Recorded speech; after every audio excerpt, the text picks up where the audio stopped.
Welcome to Under the Hood, the Faculty Position Series. May these tips propel you along your journey.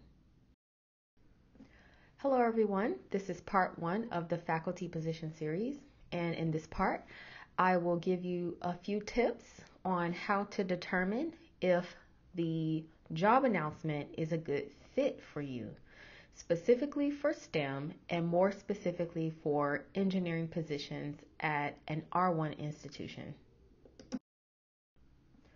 So tip number one, you should evaluate the relevance of your skills and expertise as it relates to the job announcements.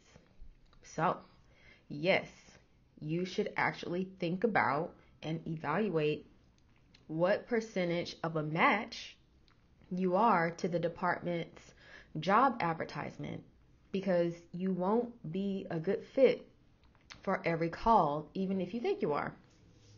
So for instance, if a civil engineering department is looking specifically for structural engineers who design smart systems for sustainability and for failures, and you are a civil engineering materials faculty, so you're actually coming up with new smart materials for these systems. So you're not necessarily designing the IoT systems, and so you may be tempted to apply for this call since you have a PhD in civil engineering and you are adjacent to perhaps structural engineers. But if this specific faculty search is not flexible on the expertise of the hire that they're looking for, this could end up being a waste of your time. Needless to say, I think that it is applicable for you to apply when the job announcement is broad enough to cover your expertise. Okay? All right. If you're not sure about whether you're a good fit, I recommend that you talk to a trusted advisor, your PhD advisor, a mentor, or in cases where you feel comfortable, you should draft a letter on letterhead of your current institution and send it to the search committee and get clarification about whether or not what they're looking for is a broad search or if they are strictly looking for a specific research area. So to wrap up this part, I think that it is not advisable for people to just apply for jobs when they themselves are not sure if they're going to be a good fit for that call. Because ultimately, if you're not sure, then the way you write your applications will also reflect that you're not sure that you are going to be a good fit for that job announcement. That brings me to my next point about the number of applications that you should be applying for.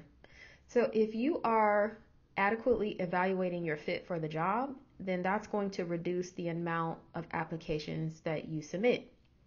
So I've heard a lot of people say that they apply to anything if the job is slightly relevant to their expertise, even if they are not a perfect match.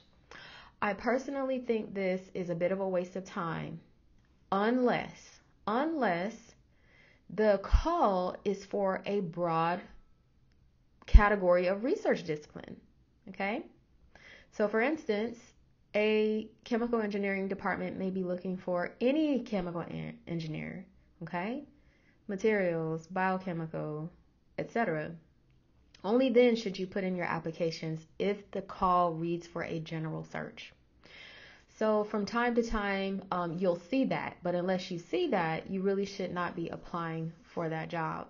So in reality, you'll only really be looking at 2 to 5 positions in a recruitment cycle, and I'll tell you a bit more.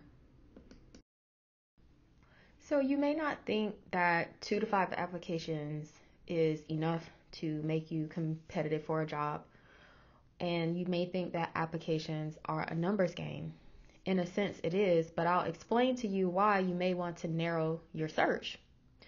For one, it becomes really obvious when an application has been overgeneralized, meaning there are not enough specific details about the institution you're applying for.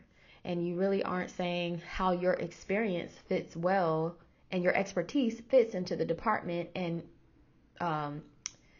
responds to the job announcement for for that department. Okay. And you also need to bring in relevance for the institution you're applying for. And so this actually takes intentional work. It takes a little bit of research, and I'll actually talk about what to include in your written application to make your application more compelling for that job call. So we've talked about research fit, expertise fit. Now let's talk about cultural fit. So unless you are a person that pretty much can thrive in any environment, then I strongly suggest that you consider the cultural fit of the school before you submit an application. So first of all, if you are a BIPOC scholar, then perhaps you may only be considering what are called minority serving institutions. These are historically Black colleges and universities, or Native American serving institutions, or Hispanic serving institutions. So you should probably think twice before you apply outside of MSIs if it's important for you to share identity with the majority of the student body that you work with. So also, if you think that you will have trouble thriving at what is known as a PWI, or a predominantly white institutions, then you probably want to skip those applications as well. These are not things that you want to take for granted. It doesn't make you a racist. It just means that cultural fit and the shared identity is very important to you, and that you're sensitive to those types of issues.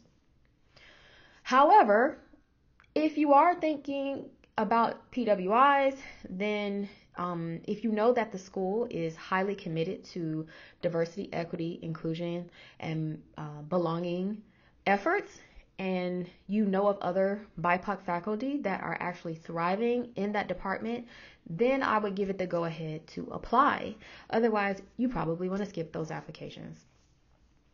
Second, if geography and location matters to you, you also shouldn't overlook that aspect of the job. So if you know that you need to live on the coast, or in a state that has an ocean coast, and that you don't thrive in landlocked locations, then you should probably skip the landlocked schools applications as well. Okay, so you may think that you can just brave your way through it, but eventually these things can wear on your mental health. Okay, so my third point is about fit is the fact that researchers that know that they want to lead a research group, train PhD students, and be on the research faculty track, then you should probably skip the teaching position applications. Okay, if you know that you will not be fulfilled in a position that doesn't have doctoral trainees, then I suggest you not waste your time with those applications. Okay, so teaching positions rarely have a research requirement. Okay, and so you're not likely to be able to advise or be the main chair of a PhD trainees committee. It's also rare, and I want to make this clear, that transitioning out of a teaching position, that you'll be able to transition back to a research faculty position, because most of the time, unfortunately, the hiring committee will make the assumption that you've spent too much time away from research, and that you're kind of a little bit removed from the frontier of the field, and that perhaps maybe you're not as competitive as you once were if you haven't had to conduct active research during your teaching position. So to wrap up part one, please make sure that you really think about how your research, your ethos, and how that's going to be compatible with the department and the opportunity that you're applying for. Please don't waste your time submitting your any half-hearted applications where you're not excited about the position, you're not excited about where you're moving to, because that will permeate into your materials. Okay? Your energy will surround your materials when you're writing it. So if you're excited about the opportunity, that will come through in the application and you're likely to be more successful. So in closing, where should you find faculty position opportunities? Go to the department, college, or university webpage and look for their job board to view their announcements. Look on job boards for your professional organizations. There are also academic positions posted on LinkedIn and on your regular job websites like Indeed.com. All right. So this wraps part 1 of the faculty series, and stay tuned for the next video.